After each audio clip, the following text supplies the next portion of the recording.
Gojo sir, ডিলাররা জিগাইতাছে ওইডা করতে পারবো নি। ওইডা? আরে ওইডা। ও ওইডা। করতে পারবো। আচ্ছা তাহলে আমি ওর ফাটা বিচি দুইটা রাখা দিই, দেই কোনো মগাতে বেতন যায়নি। গোজো স্যার ওই যে জেত হয়ে গেছে। ও জেত হয়ে গেছে মানে? আরে আমি ল্যাংটা কি লিগা? বাস 5 লাখ টাকা পাইতাম, ওইটাও বাস। ওরে মাইরালামু? না থাক, যেটা হইছে তো হইছে। ওরে দিয়ে আবার পুরা জুস হয়ে পরিষ্কার করেন না কাম শুরু করাই, মাসে 2 লাখ টাকা তো পামু। 3 hours later. ইজিচি, কালকে থেকে ফিটফাট আর একটু পাওয়ারফুল পোলাপাইন দেখা ভর্তি করাইস। কিন্তু আমার হিসাবে তো দুর্বল পোলাপাইন ভর্তি করলে ভালো হয়, কারণ ওরা তাড়াতাড়ি মইরা যায়। দুর্বলটিরে ভর্তি করিস, কিন্তু আগে পাওয়ারফুল আর ফিটফাট পোলাপাইন করে ভর্তি কর, কারণ বর্তমান বাজারে অগ বিচির দাম অনেক বেশি। আচ্ছা ঠিক আছে। ইজিচি গাড়ি থামা। এনো?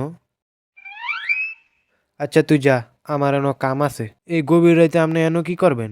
ওই একজনের বিচিতে চুলকানি উঠছে, এই লেগা ভাবলাম ওর বিচিতে কদর গুড়ামরিচ লাগাই দিয়াই। আচ্ছা তাড়াতাড়ি আইয়া পড়েন, সকালে কিন্তু আপনার প্রিন্সিপালের লগে মিটিং আছে।